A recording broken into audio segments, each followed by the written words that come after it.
নমস্কার, আমি অ্যাস্ট্রোলজার অভিমন্যু সূর্য। আজকে আলোচনা করব সম্পর্ক কেন ভেঙে যায়, কেন প্রেম সফলতা পায় না, কেন আপনার পার্টনার আপনাকে চিট করে যায়, কেন আপনার জীবনে বারবার বিশ্বাস ভঙ্গ হয়।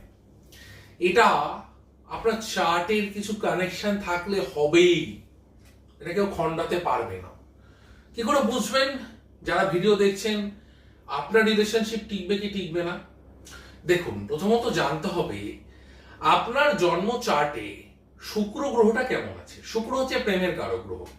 সাধারণভাবে যাদের শুক্র গ্রহ কুণ্ডলিতে পীড়িত থাকে তাদের কিন্তু প্রেম বা রিলেশন খুব বেশি টেকে না, বা প্রেম বা সম্পর্কের সুখ তাদের জীবনে খুব একটা আসে না, প্রেম আসতে চায় না। দ্বিতীয়ত, পঞ্চম ভাব লগ্নকে এক ধরে অ্যান্টি ক্লকওয়াইজ 5 গুণ, সেই 5 নম্বর ঘরের যে মালিক সেই গ্রহ যদি পীড়িত থাকে, পঞ্চমে যদি কেতুর মতো গ্রহ থাকে, পঞ্চমে যদি শনির মতো গ্রহ থাকে, তাহলেও কিন্তু প্রেম ভেঙে যায়। প্রেমকে ভাঙার ক্ষেত্রে সব সময় একটা গ্রহ কাজ করে শুক্রের সঙ্গে, সেই গ্রহটার নাম হচ্ছে কেতু, এবং সঙ্গে শনি। শনি এবং কেতু ওই মোহ বা অপোজিট লিঙ্গের দ্বারা বা অপোজিট লিঙ্গ থেকে প্রাপ্ত সুখকে জীবন থেকে কেড়ে নেয়।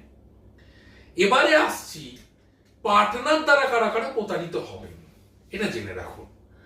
যাদের কুণ্ডলিতে সাধারণভাবে দেখা যাচ্ছে পঞ্চম ঘরে বুধ বসে রয়েছে এবং সেই বুধ মঙ্গলের নক্ষত্রে আছে, অথবা রাহু মঙ্গলের নক্ষত্রে আছে পঞ্চমে বসে, পঞ্চমে বৃহস্পতি বসে রাহুর নক্ষত্রে আছে, অবশ্যই অবশ্যই তারা চিটিং একজন পার্টনার পাবেন, যে তার সাথে চিট করবে, মানে চিট পার্টনার পাবেন।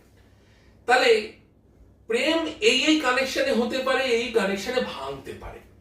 যাদের সম্পর্কে এখন সমস্যা চলছে এবং আমার ভিডিও দেখছে, তাদের কি করণীয়?